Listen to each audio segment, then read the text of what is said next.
বলরামপুর ব্লকের পৌনবাদ গ্রামে নদীর উপর অবস্থিত পৌনবাদ ব্রিজ কয়েকদিন আগে প্রবল বর্ষণে ভেঙে যায়। প্রায় 10 থেকে 15টি গ্রামের মানুষ সেই ব্রিজের উপর নির্ভরশীল থাকায় যাতায়াতের চরম সমস্যায় পড়তে হয়।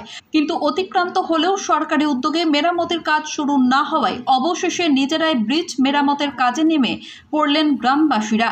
এই প্রসঙ্গে বলরামপুরের বিধায়ক বানেশ্বর মাহাতো শাসক দলকে কটাক্ষ করে বলেন, ব্রিজ ভেঙে যাওয়ার পরে অনেকে পরিদর্শনে এসেছিলেন, কিন্তু আজও মেরামতের কাজ শুরু হয়নি। প্রশাসন ব্যর্থ, তাই গ্রামবাসীদেরই এগিয়ে আসতে হয়েছে। অন্যদিকে গেরুয়া অঞ্চলের তৃণমূল কংগ্রেস সভাপতি ছোটন সিং সর্দার জানান, প্রবল বর্ষণের জেরে ব্রিজ ভাঙা দুর্ভাগ্যজনক। ভাঙার পর পরিদর্শন করে রিপোর্ট জেলা কর্তৃপক্ষের কাছে পাঠানো হয়েছে। বিধায়ক হিসেবে 4 বছরের বেশি সময়েও বানেশ্বর মাহাতো কোনো বিশেষ উন্নয়নমূলক কাজ করতে পারেনি বলেও কটাক্ষ করেন তিনি। ব্রিজ মেরামত না করে শুরু হয়েছে রাজনৈতিক তরজা। ব্যুরো রিপোর্ট, আমার পুরুলিয়া।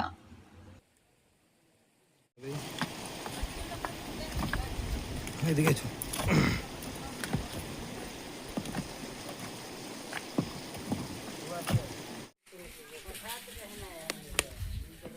যাচ্ছি তখন নিয়ে এলে ভিডিও গুলো নাকি যাবো দাঁড়াও।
দাঁড়াও।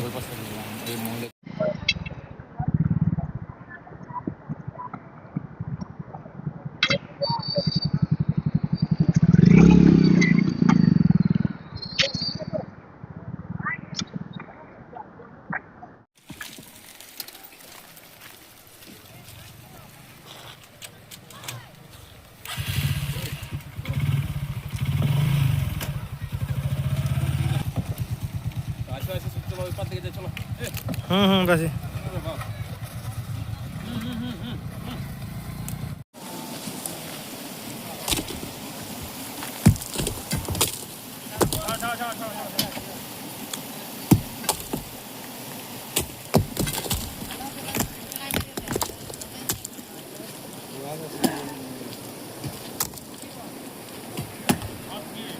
মেরামত দেখুন, গ্রামের লোকজনেরও আসা যাওয়া অসুবিধা আছে, প্লাস আমাদেরও অসুবিধা হচ্ছে। আমার তো একটা নিজস্ব নাচ পার্টি আছে, প্রতিদিন যাতায়াত, প্রতিদিন প্রোগ্রাম করতে হচ্ছে, প্রোগ্রামে লেটে পৌঁছানো হচ্ছে।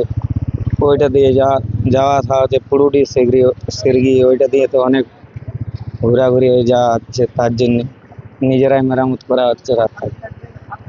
আর নিজেরা আমি ঘরে ছিল না, এমনি চাষের কাজ, সবজির কাজ লাগা চলতেছিল। তো তখনই যখন এনে কাজ করছে সব গ্রামে ছিল, বর্ষায় ভেঙেছিল। তো এই যে আপনারা এখন মেরামত, তো প্রশাসনিক কিংবা সরকারি থেকে কোনো সহায়তা পেয়েছেন? না, তো আজকে বিনা মজুরিতেই কাজ করছে, বিনা মজুরি, মানে নিজের সদ ইচ্ছে নাকি? আমার নিজের চাই, যাতে অসুবিধার সম্মুখীন না হয় আপনাদের। যেমন এই ধরুন একটা টোটো আসছে, এটা এখন পেরে গেলে আমাদের সুবিধা হবে। কখন থেকে কাজে লেগেছে? প্রায় 8টা দিয়ে আমরা লাগিয়েছি। সকাল থেকেই কাজ করছে। সকাল দিকে। এখন তো প্রখর রোদ। এখন ওদিকটা আজ ফাইনাল করে নিয়ে আমরা যাব বলছি কাজে টাকায়।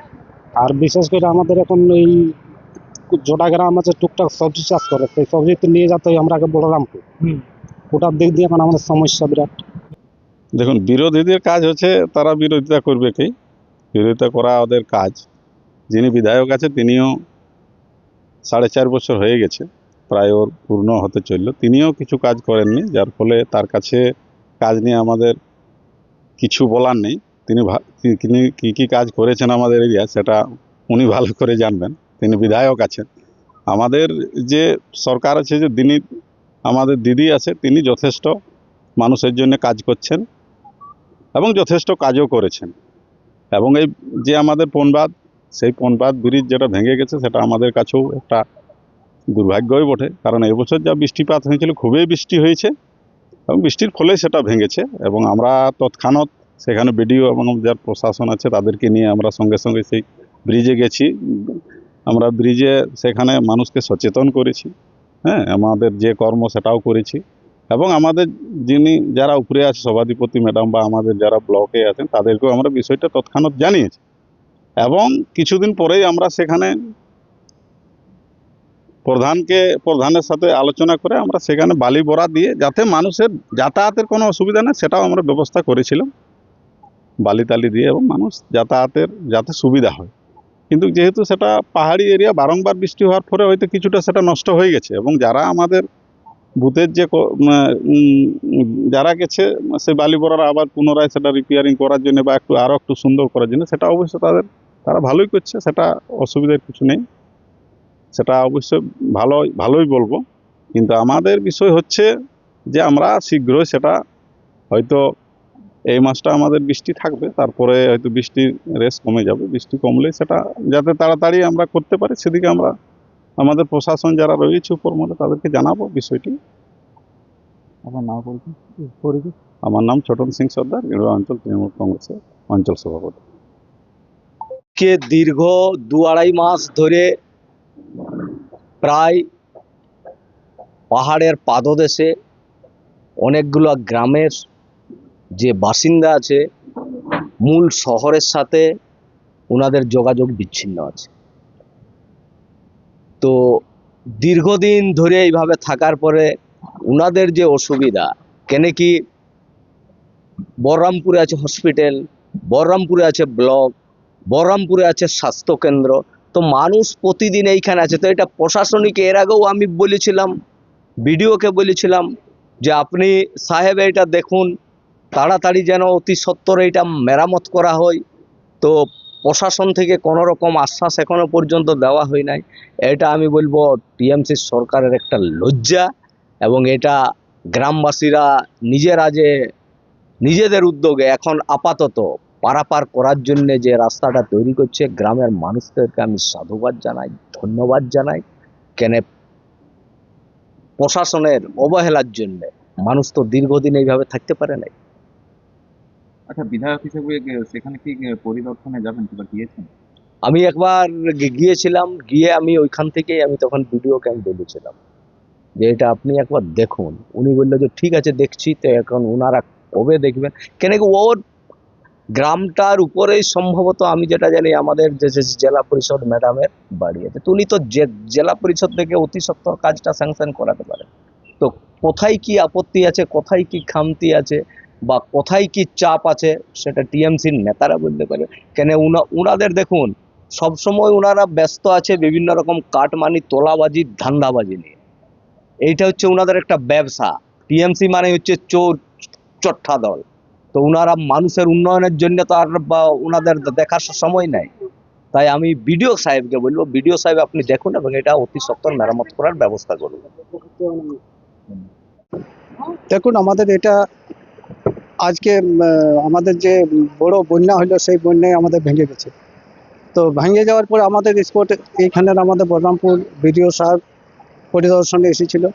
ওনারা আশ্বাস দিয়ে গেছেন যে বর্ষার পরেই কাজ হবে, কিন্তু আজ পর্যন্ত কোনো কাজ হয়নি।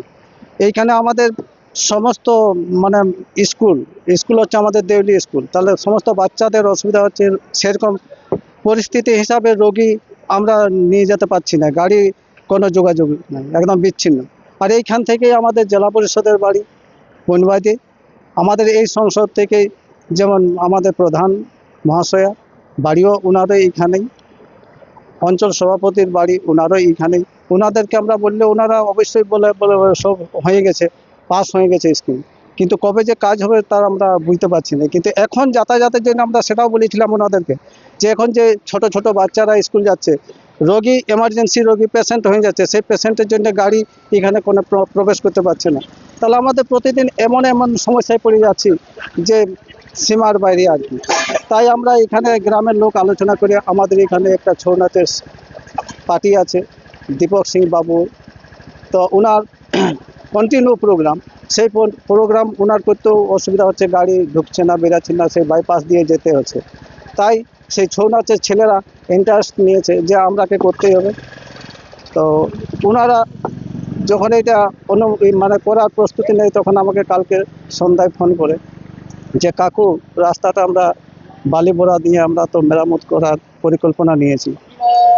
তার সাথে সাথে তখন আমি আমার ওই পাড়ার ছেলেদেরকে খবর দিই, এইভাবে আমরা উদ্যোগটা নিই। আমরা খুব মানে অসুবিধার মধ্যে পড়ে আছি, বারবার এইখানে 4-5 জন মানে পড়ে গেছে, মোটর সাইকেল ভিতরে ঢুকে গেছিলো। কোনো রকম ছেলেটি স্কুলের বাচ্চা, সেটা কোনো রকম বাচ্চাটি বেঁচে গেছে আর কি। তাহলে তো কতগুলো গ্রাম রয়েছে? এইখানে আমাদের গ্রাম বলতে এই মানে এই রাস্তাটার উপরে ভরসা, সেটা হচ্ছে আমাদের পুনবাদ, গোড়গা, বানদি, কাঁসিডি, ভাঙ্গিডি, মাঝেডি, বাগনা, চিরগোড়া, পাটডি, পোঁপড়েকোচা, এতগুলো গ্রাম। পুরুডিটাও এই স্কুলেই আর এই রাস্তা নিয়ে সদর আর কি। সমস্ত এইটাই আমাদের মেন রাস্তা।